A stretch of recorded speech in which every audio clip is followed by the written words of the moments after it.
नमस्कार, एक बार फिर से आप सभी का बहुत बहुत स्वागत है आपके इस अपने YouTube चैनल दी एवेन्यू एकेडमी पे। आज का इस लेक्चर को स्टार्ट करने से पहले हम लोग एक बार रिकॉल कर लेते हैं कि कल हम लोगों ने क्या क्या पढ़ा था। जैसा कि आप लोगों को पता होगा कि कल हमने अपने इस YouTube चैनल पे अपना पहला वीडियो अपलोड किया था और इस पहले वीडियो को आप लोगों ने जितना प्यार दिया है और जितना सपोर्ट किया है, मैं इसके लिए दिल से आभार व्यक्त करता हूँ और उम्मीद करता हूँ कि आप लोग अपना सपोर्ट इसी तरह बनाए रखें। तो चलिए देखते हैं कि आज हम लोग को क्या पढ़ना है।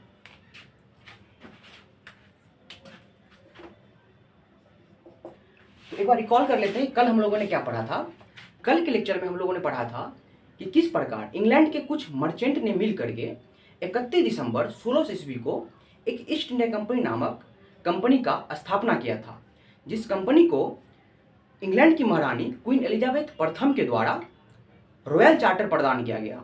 और ये रॉयल चार्टर क्या था? तो ये रॉयल चार्टर था कि 15 वर्षों के लिए अब वो पूर्वी देशों में जाकर के व्यापार कर सकता है और इसका उसको एकाधिकार मिला था। एकाधिकार का मतलब ईस्ट इंडिया कंपनी के अलावा कोई अन्य कंपनी यूरोप से पूर्वी देशों में आकर के व्यापार नहीं कर सकता है। अब उसके आगे हम लोग आज क्या पढ़ेंगे वही एक बार देख लेते हैं।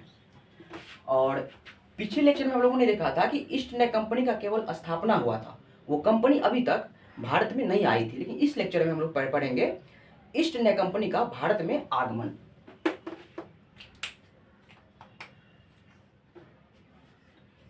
इकतीस दिसंबर 1600 ईस्वी को ईस्ट इंडिया कंपनी का इस्टेब्लिशमेंट हो चुका था। ठीक, और जब 31 दिसंबर 1600 ईस्वी को जब ईस्ट इंडिया कंपनी का इस्टेब्लिशमेंट हुआ था, उस समय भारत में किसका शासन था? तो उस समय भारत में अकबर का शासन था। किसका शासन था? अकबर का।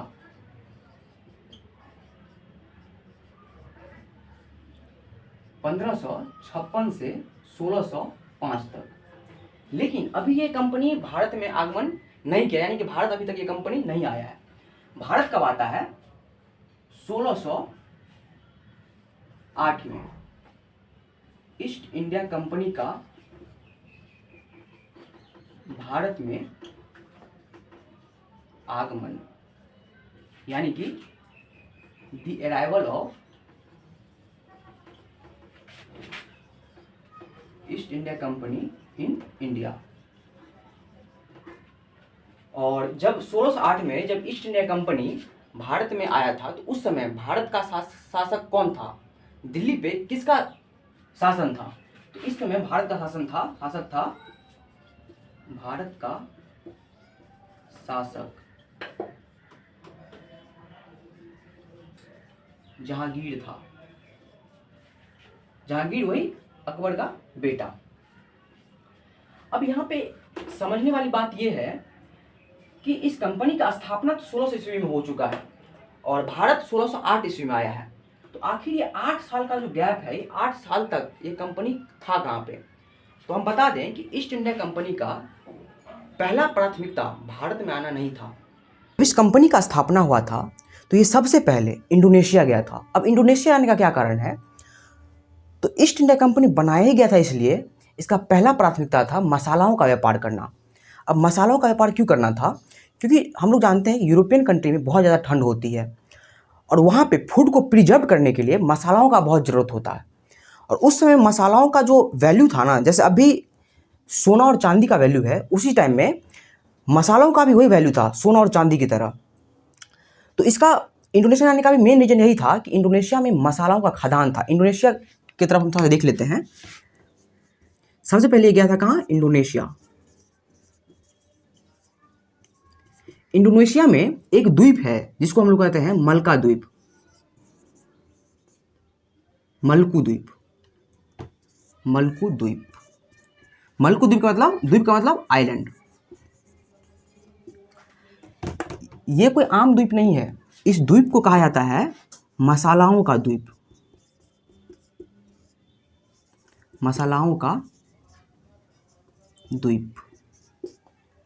आप लोग समझ गए होंगे कि मसालाओं का द्वीप क्यों कहा जाता है, क्योंकि मलकू द्वीप में क्या था ना, मसालाओं का मात्रा बहुत ज़्यादा था। यहाँ पे बहुत ज़्यादा मात्रा में मसाला मिलता था, इसलिए ईस्ट इंडिया कंपनी ने अपना पहला रुख सबसे पहले किधर मोड़ा? तो इंडोनेशिया की तरफ। इंग्लिश में अगर बोले इसको द आइलैंड ऑफ स्पाइसेस। लेकिन ईस्ट इंडिया कंपनी इंडोनेशिया में ज़्यादा दिन टिक नहीं पाया। इसका मेन रीज़न क्या था कि जो डच का जो व्यापारी था ना, डच का व्यापारी जिसको हम लोग होलैंड, डच मतलब क्या, होलैंड का रहने वाला, जिसको आज हम लोग नीदरलैंड के नाम जानते हैं, तो वहाँ का व्यापारी पहले से ही इंडोनेशिया में अपना बिजनेस पे मजबूत पकड़ बना चुका था। तो ईस्ट इंडिया कंपनी का एक वहाँ पे बहुत बड़ा कॉम्पिटिटर मिल गया डच के रूप में, इसलिए वो ज़्यादा दिन वहाँ पे टिक नहीं पाया। उसके बाद अब होता है 1608 में भारत में आगमन। ठीक, किसके द्वारा? तो कैप्टन हॉकिंस के नेतृत्व में, कैप्टन हॉकिंस के नेतृत्व में हेक्टर नामक जहाज के साथ, हेक्टर नामक जहाज के साथ गुजरात के सूरत बंदरगाह पर पहुंचा, है ना। तो सबसे पहले जब ईस्ट इंडिया कंपनी का आगमन भारत में हुआ था तो किसके नेतृत्व में हुआ था? तो कैप्टन हॉकिंस के नेतृत्व में हुआ था। किसके नेतृत्व में? कैप्टन हॉकिंस के नेतृत्व में। किस जहाज के साथ?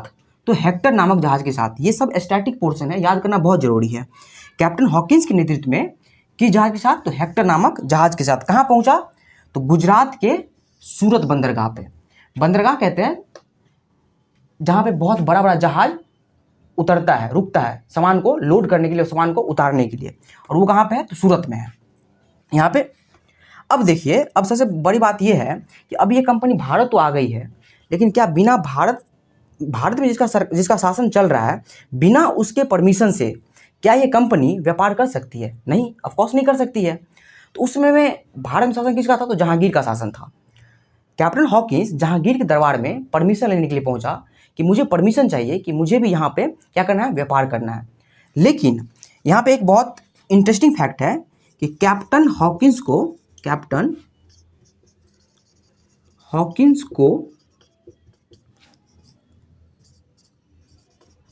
तुर्की और फारसी भाषा का ज्ञान था। ठीक, जहांगीर ने कैप्टन हॉकिंस को व्यापार करने का तो परमिशन नहीं दिया, लेकिन कैप्टन हॉकिंस को तुर्की और फारसी भाषा का बहुत ज़्यादा ज्ञान था। इसके वजह से जहांगीर इससे बहुत इम्प्रेस्ड हो गया, बहुत खुश हुआ, और इसको कैप्टन हॉकिंस को इंग्लिश खान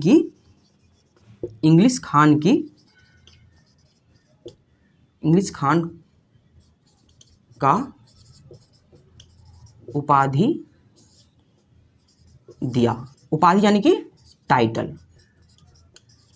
ठीक, अब बताइए, पहली बार जब कैप्टन हॉकिंस भारत आया था ईस्ट इंडिया कंपनी की तरफ से, तो क्या उसको परमिशन मिला व्यापार करने का? नहीं मिला। उसके बाद 1608 में कैप्टन हॉकिंस को जहांगीर के द्वारा एक टाइटल प्रदान किया गया। वो टाइटल क्या था? इंग्लिश खान का टाइटल था। इसको याद करना बहुत जरूरी है, ये एग्जाम में इससे क्वेश्चन रहता है। इंग्लिश खान, यहाँ से 2-3 तरह से क्वेश्चन पूछ सकता है कि इंग्लिश खान की उपाधि किसको दिया गया था? इंग्लिश खान की उपाधि किसको दिया था? कैप्टन हॉकिंस को। और किसके द्वारा दिया गया था? तो जहांगीर के द्वारा। किसके द्वारा? जहांगीर के द्वारा। तो इसका आप लोग एक बार नोट्स बना लेंगे।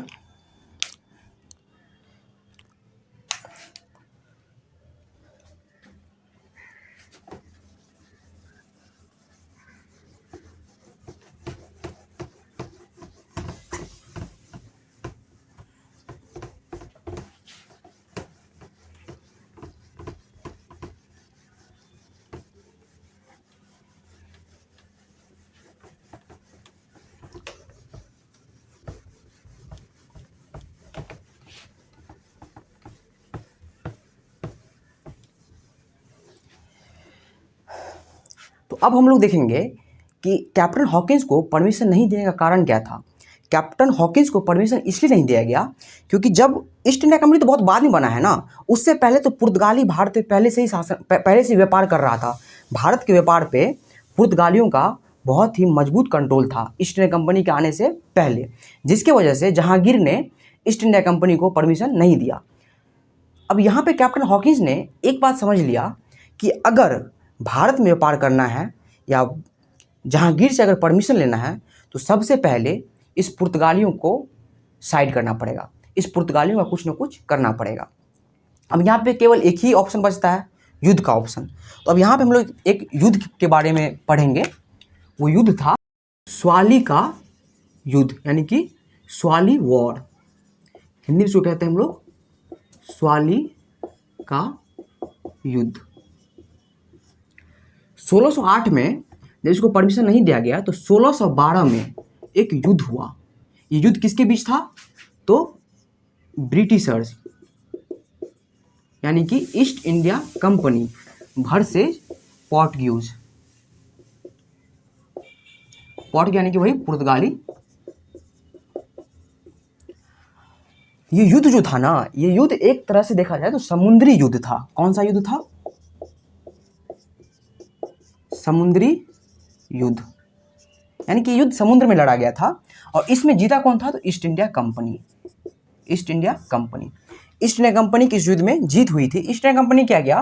पुर्तगालियों का जितना ही बड़ा से बड़ा जहाज था उसको समुद्र में मार कर गिरा दिया। अब यहाँ पे ईस्ट इंडिया कंपनी के लिए एक व्यापार करने का एक दरवाजा खुल गया। क्या? इसका जो सबसे बड़ा कॉम्पिटिटर था भारत में, पुर्तगाली, वो खत्म हो गया। तो 1612 में जब ये युद्ध जीता, उसके बाद 1613 में ईस्ट इंडिया कंपनी ने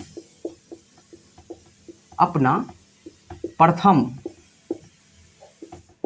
अस्थाई फैक्ट्री, ईस्ट इंडिया कंपनी ने अपना प्रथम अस्थाई फैक्ट्री गुजरात के सूरत में खोला। हालांकि 1613 से पहले भी ईस्ट इंडिया कंपनी का एक फैक्ट्री 1611 में एक अस्थाई फैक्ट्री यानी कि अस्थाई फैक्ट्री का मतलब टेम्पररी फैक्ट्री कहाँ पे खुल चुका था? तो मछलीपट्टनम। ये कहाँ, इसको आज हम लोग जानते हैं, इसको हम मसूलीपट्टनम के नाम से, मसूलीपट्टनम के नाम से। ये कहाँ पे है? तो आंध्र प्रदेश में। ठीक। अब देखिए, जो कंपनी भारत में केवल व्यापार करने के लिए आई थी, अब वो कंपनी भारत में जगह जगह पे अपना फैक्ट्रियाँ खोलना शुरू कर दिया है। जिस कंपनी को भारत में व्यापार करने का अभी तक परमिशन भी नहीं मिला था, वो कंपनी अब युद्ध जीत करके भारत में दो जगह अपना फैक्ट्री खोल लिया है। अब हम लोग आगे देखते हैं कि ईस्ट इंडिया कंपनी ने अपना एक्सपेंशन किस तरीके से किया है। तब तक आप लोग इसका नोट्स बना लीजिए एक बार, और नोट्स एकदम ऐसे ही शॉर्ट्स ही बनाइएगा, कोई लंबा थ्योरी लिखने का जरूरत नहीं है।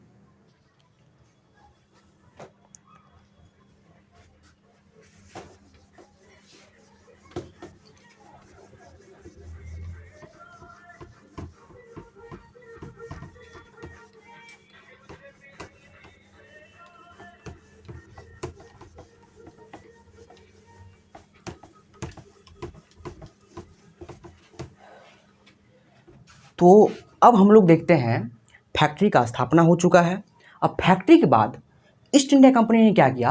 अपना व्यापारिक क्षेत्र बढ़ाने का कोशिश किया, और 1639 में मद्रास को, 1661 में बम्बई को और 1690 में कलकत्ता को अपना व्यापारिक गतिविधियों का एक केंद्र बना लिया। किस प्रकार बनाया हम लोग देखते हैं। सबसे पहले 1639 में मद्रास को,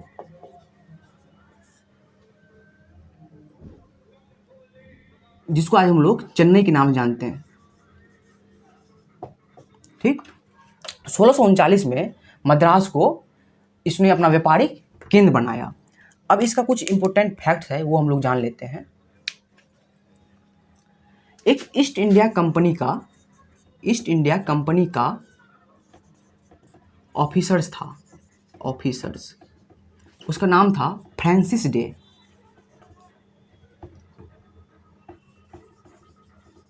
फ्रांसिस डे, ठीक। फ्रांसिस डे के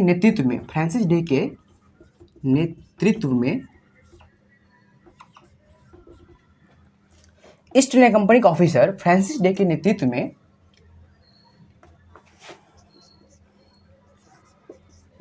विजयनगर साम्राज्य के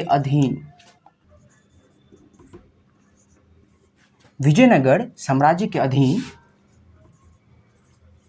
चंद्रगिरी के राजा, जिसका नाम था पेड़ा वेंकट राया, इसके द्वारा फ्रांसिस डे को मद्रास का एक तट लीज पे दे दिया। लीज मतलब, अब देखिए, ईस्ट इंडिया कंपनी को अपना व्यापार करने के लिए क्षेत्र को बढ़ाना था, और जब क्षेत्र को बढ़ाना था उसने क्या किया, वहाँ के जो लोकल जो राजा था ना वहाँ का, उसको अपने संपर्क में लाना शुरू किया और उससे कुछ जमीन, जैसे मद्रास का एक तट लीज पर ले लिया। किसके नेतृत्व में? तो फ्रांसिस डे के नेतृत्व में।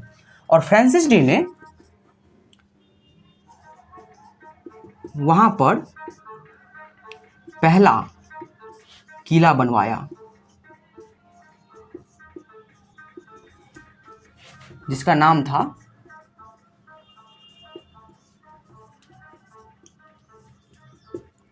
Fort Saint George. ये बहुत ही इंपॉर्टेंट पॉइंट है, इसको आप लोग अंडरलाइन कर लीजिएगा। एग्जाम में पूछता है कि फोर्ट सेंट जॉर्ज नामक किला किस ईस्ट इंडिया कंपनी के ऑफिसर्स के नेतृत्व में बनाया गया था, तो वो फ्रांसिस डे के नेतृत्व में बनाया गया था। और इस प्रकार 1639 में ईस्ट इंडिया कंपनी ने मद्रास को अपना एक व्यापारिक गतिविधियों का केंद्र बना लिया। इसके बाद हम लोग पढ़ेंगे 1661 का कहानी थोड़ा सा इंटरेस्टिंग है। इसमें इंटरेस्टिंग ये है कि इंग्लैंड का राजा, इसका नाम था चार्ल्स द्वितीय, और पोर्तुगीज की राजकुमारी, जिसका नाम था कैथरीन, है ना। तो इंग्लैंड का राजा चार्ल्स सेकेंड और पुर्तगाल की राजकुमारी कैथरीन, इन दोनों का क्या हो गया? शादी हो गया। जब इन दोनों का शादी हो गया तो पुर्तगाल का जो राजा था ना, पोर्तुगीज का जो राजा था उसने बम्बई को दहेज के रूप में चार्ल्स द्वितीय को दे दिया, ठीक। उसके बाद चार्ल्स द्वितीय ने क्या किया, सब पॉइंट अलग अलग करके लिख रहे हैं।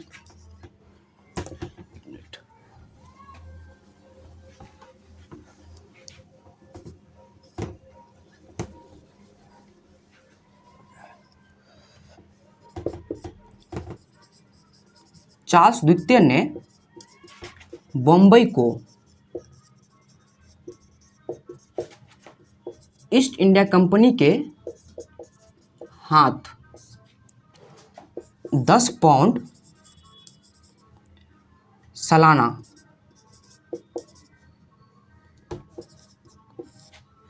चार्ल्स द्वितीय ने बम्बई को ईस्ट इंडिया कंपनी के हाथ 10 पाउंड सालाना पर सौंप दिया। ठीक, यहां तो कोई दिक्कत। 1639 में मद्रास को अपना केंद्र बनाया। 1661 में बम्बई को अपना केंद्र बनाया। इंग्लैंड का राजा चार्ल्स द्वितीय और पुर्तगाल की राजकुमारी कैथरीन, इन दोनों क्या होता है, विवाह होता है। फिर पुर्तगाल का जो राजा था, जो इस राजकुमारी का पिता था, उसने राजा ने बम्बई को दहेज के रूप में चार्ल्स द्वितीय को दे दिया। पूरा बम्बई ही चार्ल्स द्वितीय को दे दिया। आप समझ सकते हैं, चार्ल्स द्वितीय ने बम्बई को, उसके बाद फिर क्या किया, चार्ल्स द्वितीय ने इस बम्बई को ईस्ट इंडिया कंपनी के हाथ में 10 पाउंड सालाना पर सौंप दिया कि अब ये इस बम्बई को तुम रख लो, मुझे 1 साल में सिर्फ 10 पाउंड दे देना और तुम अपना व्यापार करो। तो देख रहे हैं यहाँ से कि किस प्रकार ईस्ट इंडिया कंपनी अब क्षेत्रों पे अपना अधिकार जताने लग गया है। तो यहाँ तक आप लोग लिख लीजिए। उसके बाद एक और बचा हुआ है, लास्ट टॉपिक है इसका।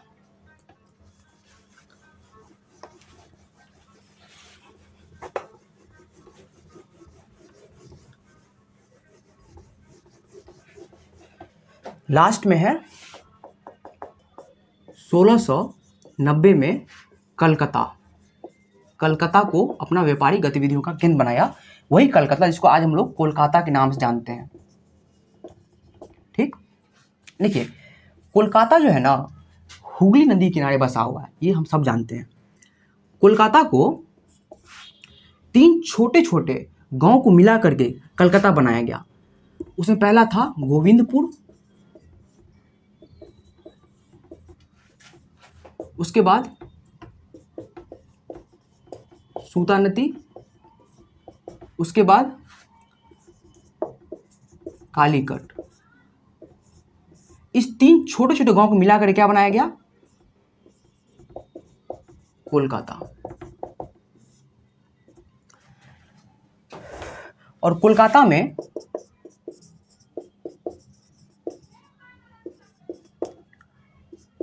फोर्ट विलियम नामक किला बनवाया गया।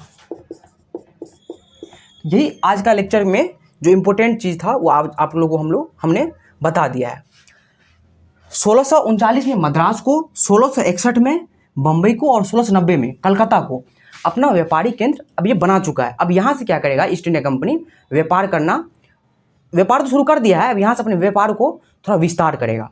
तो आज के लेक्चर को हम यही ख़त्म करते हैं और नेक्स्ट लेक्चर में देखेंगे जो हम लोग जो पॉलिटी पढ़ रहे हैं ना, उसका जो मेन संवैधानिक विकास है वो कल से स्टार्ट हो जाएगा। कल हम लोग 2 युद्ध का जिक्र करेंगे, प्लासी का युद्ध और बक्सर का युद्ध। इस दोनों युद्ध को ईस्ट इंडिया कंपनी के द्वारा जीतने के बाद किस तरह बंगाल पे उसने पूरी कंट्रोल किया और वहाँ से बहुत सारा पैसा कमाया बंगाल से टैक्स के रूप में। और कल से हम लोग देखेंगे कि भारत का संवैधानिक विकास किस प्रकार हुआ। आप लोग ऐसे ही अपना सपोर्ट बनाए रखिए। धन्यवाद।